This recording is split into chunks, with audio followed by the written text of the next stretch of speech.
Alors, bienvenue dans cette partie consacrée toujours à l'utilisation de iSpring, un logiciel intégré à PowerPoint dans le cadre de la conception e-learning, digital learning pour les concepteurs pédagogiques. Alors, ici, nous étions arrêtés à la page d'accueil du DU Cofordy. Cette page d'accueil comprend, comme nous l'avions vu, donc on avait positionné nos avatars, nos textes, fait les liens vers les différents sites. Nous avions également créé une deuxième page avec les différents séminaires, la représentation des différents séminaires. Donc nous avions dit qu'il y avait 7 séminaires sur un parcours de 6 mois qui durait 90 heures avec des ressources et un regroupement. Donc nous allons retrouver nos voix off. Alors j'ai inscrit les voix off ici comme on le ferait dans un PowerPoint avant l'enregistrement des voix off. Donc j'ai fait simple bien entendu. J'ai enregistré une voix off également pour l'introduction qui viendra après la musique d'introduction et une voix off qui permettra de déclencher en même temps, de retrouver le déclenchement de nos animations. Alors nos animations, pour les déclencher, il va falloir bien entendu leur donner une animation. Alors l'avantage, l'intérêt de iSpring, c'est qu'il permet de gagner un temps énorme. Alors je vais sélectionner la totalité de mes éléments, je vérifie bien que tous mes éléments soient sélectionnés et je vais donc maintenant leur donner une animation. Alors pourquoi je peux me permettre de sélectionner cette animation? Parce que iSpring va gérer tout le reste derrière sans que j'ai besoin moi de faire quoi que ce soit de plus. Je vais donc décider que mes animations vont se déclencher avec un fondu. Ce fondu, je vais aller ici dans démarrer et dans démarrer, je vais décider que mon fondu va s'effectuer au clic. Et comme ça va se décider au clic, je vais ouvrir mon volet animation pour voir comment va se dérouler cette animation. Puisque moi, ce qui m'intéresse, c'est que toutes mes animations se démarrent les unes après les autres et qu'elles ne portent pas tous le même numéro. Donc je vérifie bien qu'ici j'ai bien toutes mes animations. Donc là j'ai bien 1, 2, 3, 4, 5, etc. Et je vais donc maintenant vérifier que mes animations démarrent dans le bon sens. La première ici, c'est bien la numéro 1 qui s'affiche. La deuxième que je veux voir affichée, c'est ici 90 heures. Et la 90 heures est affichée en 8e position. Donc moi je veux qu'elle s'affiche en 2e position. Donc qu'est-ce que je vais faire? Je vais simplement la déplacer en 2e position. Elle va prendre le numéro 2. Ensuite, je veux que s'affiche en 3e position mon premier séminaire, 4e, et ici, il est 7e alors que je voudrais qu'il soit 5e. Donc je vais simplement le remonter et le mettre en position, le faire glisser 6e. Le 8e ici, je voudrais que ça soit en fait le 7e, donc je le décale d'une position. Le 8e ici, celui-ci qui a le numéro 11, je voudrais qu'il devienne le numéro 9. Je vais le glisser et le décaler juste après le 8e pour qu'il devienne le numéro 9. Ensuite, je voudrais que s'affichent mes ressources qui sont bien en position 10 et en position 11, j'ai bien effectivement ici mes personnages. À partir du moment où tous mes personnages, toutes mes animations sont dans l'ordre, je vais pouvoir aller maintenant dans iSpring. Dans iSpring, je vais sélectionner enregistrer l'audio et je vais procéder à l'enregistrement audio de mes textes qui sont déjà ici présents sous forme de voix off écrite dans mes PowerPoint. Et on va pouvoir se rendre compte rapidement que iSpring a intégré ces textes et va les reprendre pour nous les mettre à vue et nous permettre de les lire. Alors on va les sauvegarder, oui bien sûr. Alors pourquoi sauvegarder? Je vais sauvegarder ici, voilà.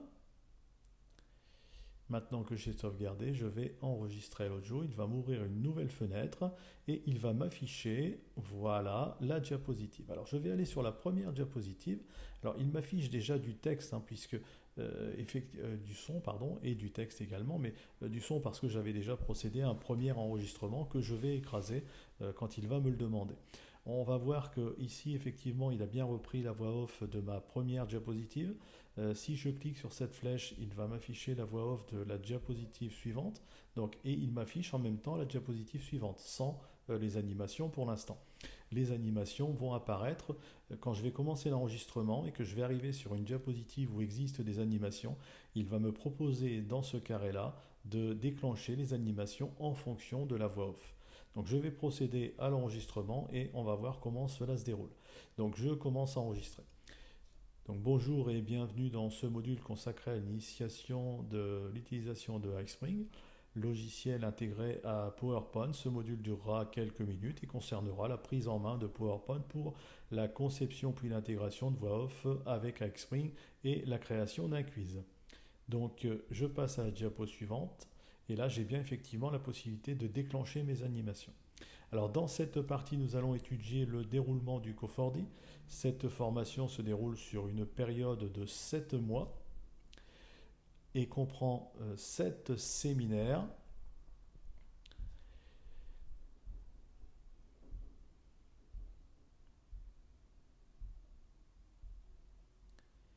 qui vont des enjeux à la synthèse. Elle comprend un certain nombre de ressources mises à disposition sur le forum de l'Université de Rennes. Enfin, il existe également un regroupement à Rennes en décembre afin de permettre la rencontre de tous les étudiants. Ok, voilà. Alors, vous avez pu vous rendre compte qu'effectivement, à certains moments, j'ai eu des hésitations, j'ai eu des décalages entre l'animation que j'ai déclenchée et la voix off que j'ai enregistrée. Alors, on va rapidement se rendre compte que ça ne pose aucun problème. Donc, je repars sur ma première diapositive et je vais maintenant donc aller gérer la narration. Donc, je vais cliquer sur gérer la narration et ici, nous nous trouvons dans l'endroit bien spécifique qui va nous permettre de caler nos animations, et de gérer la narration. Alors je vais commencer par l'introduction où j'avais décidé moi de mettre une voix off. Alors cette voix off est ici, je vais l'écouter. Donc, bonjour et bienvenue dans ce module consacré à l'initiation de l'utilisation de iSpring, logiciel intégré à PowerPoint. Donc j'ai bien ma voix off ici. Alors je peux la renommer, je pense, éditer le clip, est-ce que je peux la renommer? Non, non, je ne peux pas la renommer. Alors je vais donc maintenant, j'avais dit tout à l'heure que je voulais intégrer un son, une musique d'introduction avant ma voix off. Je ne l'ai pas fait auparavant, je vais le faire maintenant. Je vais tout simplement sélectionner donc non pas la diapo numéro 2 mais la diapo numéro 1. Je suis bien ici dans la diapo numéro 1 et je vais placer le curseur au tout début. Parce que lorsque je vais proposer l'intégration d'une bande audio, il va me proposer de l'intégrer à l'endroit où se trouve le curseur. Je vais donc cliquer ici sur importer de l'audio. Je vais sélectionner mon audio en sélectionnant tous mes fichiers et j'ai ici mon fichier audio qui est COFORDI ouverture que j'avais préparé à l'avance et je vais l'ouvrir.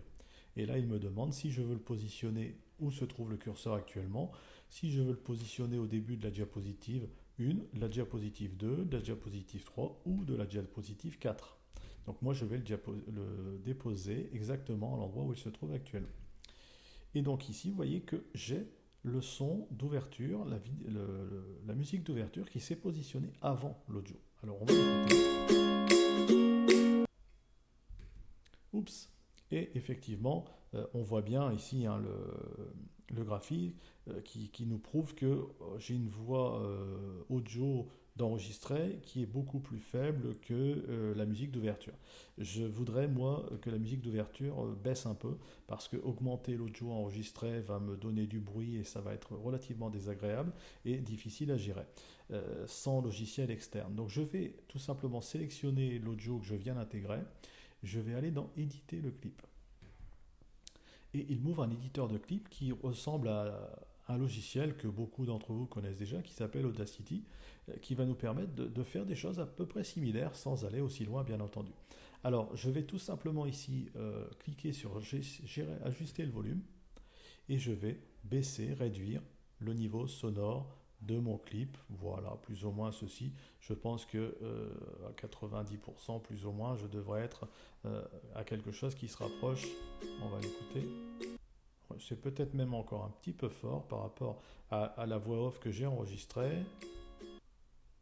Voilà, je pense qu'on doit être à peu près dans la norme, hein, même on peut peut-être baisser encore un tout petit peu. Voilà, je vais le laisser comme ça et je vais l'enregistrer. Je vais sauvegarder Et voilà, je vais donc maintenant l'écouter pour vérifier. Alors à partir de là, peut-être pour voir si je suis bon. Donc, bonjour et bien. Voilà, donc je suis sur un niveau sonore qui est à peu près équivalent. Alors, autre petite chose, tant que nous sommes là, je vais sélectionner maintenant mon audio, la voix off, et je vais aller à nouveau dans éditer le clip. Alors, souvent, je vais donner un peu je vais zoomer un peu pour voir les défauts. Souvent, ce qui se passe, c'est que on a du souffle, on a quelques bruits qui interviennent derrière les autres. À ce moment-là, qu'est-ce que je peux faire? Je peux tout simplement, comme dans Audacity, pour ceux qui le connaissent, sélectionner une partie. Et sur cette partie, je peux décider de réduire le bruit. Donc, je vais sélectionner ici, supprimer le bruit. Et il va me proposer donc de sélectionner la plage. Il vous explique comment faire. Il va vous dire cliquez sur supprimer le bruit. Je vais réduire le bruit. Voilà, sur l'ensemble de cette partie audio. Bienvenue dans ce module consacré à l'initiation de l'utilisation de iSpring. Voilà, donc effectivement, ça semble tout à fait correct. Maintenant, il se peut que quelquefois, il y ait, par exemple, sur certains endroits, un petit clic ou ce genre de choses qu'on entend assez souvent. À ce moment-là, je pourrais le sélectionner comme ceci, de la même façon que je le ferais dans Audacity. Alors, c'est ça qui est intéressant avec ce logiciel, c'est qu'il nous évite d'aller chercher et d'ouvrir un logiciel extérieur, d'importer la voix ou le son, de le réimporter ensuite, etc. Donc là, ça nous évite bien des manipulations. Et je vais, par exemple, donc si j'ai un bruit, un clic, quelque chose sur le clavier qui se déclenche ou un bruit externe, je vais sélectionner ma plage, je vais cliquer sur silence et là il va tout simplement me créer un silence à cet endroit. Et donc, alors je vais le faire ici par exemple, voilà, alors là j'ai de la voix, hein, mais ça n'est pas bien grave. J'ai une portion de voix où je peux estimer que c'est un bruit au lieu d'une voix, je vais tout simplement mettre un silence et il m'a supprimé la voix. Donc là effectivement la voix a disparu. Voilà. Donc voilà le genre de choses qu'on peut faire avec ce logiciel et je trouve ça très intéressant parce que ça nous fait gagner un temps énorme. Donc j'ai maintenant ici ma première voix, ma musique d'ouverture, la voix d'introduction. Je vais donc maintenant passer sur ma deuxième diapositive. Et pardon, ici ma deuxième diapositive, si je la lis, vous voyez ici des petits icônes qui correspondent tout simplement à mes animations. C'est-à-dire que ça va correspondre au moment, au déclenchement de mon animation. Alors même si tout à l'heure j'ai dit il fallait que les animations soient placées les unes derrière les autres et dans le bon ordre, on pourrait très bien les faire passer les unes après les autres. Sauf que, vous voyez, le problème c'est que l'une pousse l'autre. C'est-à-dire que si je prends la deuxième et que je veux la passer avant la première, elle ne passe pas avant la première, elle va me pousser la première. Donc c'est pour ça qu'il faut faire attention à ce que vos animations soient bien placées dans l'ordre dès le départ. Alors je vais aller lire. Et là j'ai bien effectivement la possibilité de déclencher mes animations. Alors dans cette partie nous allons étudier le déroulement du cofordi. Cette formation se déroule sur une période de... Voilà, et là, cette formation se déroule sur une période. Donc je voudrais que moi, ici, le déroulement de ma période, ma ligne ici, donc qui correspond à ce petit trait ici, arrive à peu près à cet endroit-là. Donc voilà, je vais pousser le premier, peu importe, hein, je pousse le premier, je vais vérifier si je suis à peu près bon. Voilà, je peux même un petit peu plus tôt encore. Cette formation se déroule, je vais aller rechercher ma première animation. On fait un essai. Voilà, ça veut dire que là, à la lecture, ça va se déclencher à cet endroit-là. Mon petit trait va se déclencher à cet endroit-là.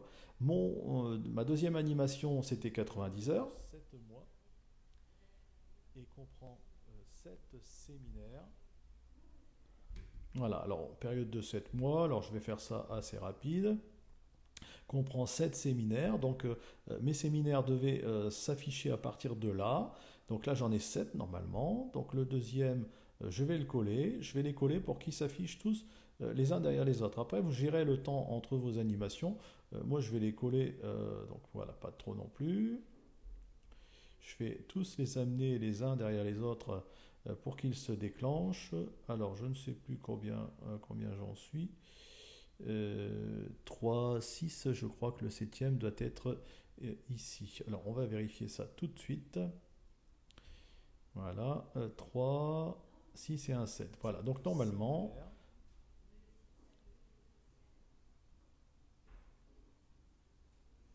Voilà, j'avais d'ailleurs laissé un peu de temps avec la voix puisque j'avais dû cliquer sur le bouton et effectivement là il y a automatiquement un décalage. Elle comprend un certain nombre de...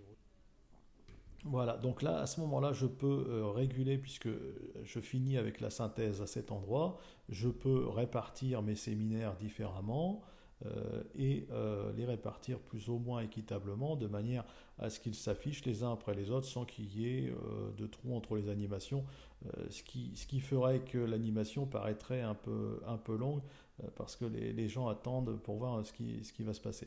Voilà, alors je vais essayer de répartir ça de manière à peu près équitable. Voilà, je pense que là on va pas chipoter, c'est pas tout à fait bien, mais on va le laisser comme ça. Donc je continue. Alors les ressources, voilà, donc normalement les ressources, si de mémoire c'était celui-là. De l'université de Rennes. Enfin, il existe également un regroupement à voilà, donc là il existe un regroupement à Rennes, voilà, en décembre, afin de permettre la rencontre de tous les étudiants. Voilà, et bien donc je vais enregistrer, sauvegarder. Et donc il me l'a fermé et maintenant il ne me reste plus qu'à tester. Donc nous allons maintenant aller voir un aperçu. Alors ici je parle bien d'aperçu puisque nous avons modifié sur le fond le fonctionnement de notre diaporama et pour qu'il puisse être intégré, que tout ce qu'on a fait dans Xpring puisse être intégré, il faut non pas que vous alliez cette fois-ci dans diaporama et voir à partir du début parce que si je vais voir à partir du début, nous voyons que il ne se passe rien. Voilà, je déclenche mes animations, mais parce que je clique. Si je ne clique pas, il ne se passe rien. Donc là, pour voir un aperçu de ce que vous venez de mettre en place, donc voilà, nous devons aller donc cette fois-ci dans iXpring, et nous avons la possibilité d'être dans aperçu. Alors, ce qui est tout à fait normal puisque nous sommes basculés du logiciel PowerPoint au logiciel iXpring. Donc, nous restons dans iXpring, nous allons dans aperçu, il va vous enregistrer l'aperçu et à partir de là, il va vous afficher l'aperçu tel que vous devriez le voir. Et là, effectivement, il me lit la vidéo, il me lit le son, pardon. Il devrait me lire la narration dans la foulée.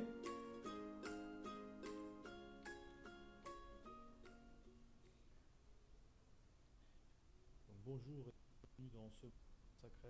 Voilà, donc alors quelques petits soucis de son, mais c'est parce que j'enregistre avec un autre logiciel derrière en même temps. Si je fais suivant, je dois me retrouver normalement avec mon animation. Voilà, donc le son que j'avais enregistré tout à l'heure avec ma voix off. Cette formation se déroule sur une période de 7 mois et comprend 7 séminaires. Donc là, normalement, mes séminaires vont s'étaler et j'avais arrêté la fin, le dernier séminaire, quand je dis le séminaire synthèse, il me semble. Qui vont des enjeux à la synthèse. Elle comprend voilà, donc je suis à peu près bien calé. Mise à disposition sur le forum de l'Université de Rennes. Enfin, il existe également un regroupement à Rennes en décembre afin de permettre voilà. La rencontre. Donc je peux arrêter là. Donc on voit qu'effectivement iXpring a bien enregistré mes animations, il a bien enregistré mes voix off et il les a bien calées. Donc petit récapitulatif, donc quand vous voulez enregistrer vos voix off, vous allez dans enregistrer l'audio. Vous avez la possibilité d'enregistrer l'audio ici grâce aux voix off qui sont inscrites que vous aviez déjà rentrées dans votre PowerPoint.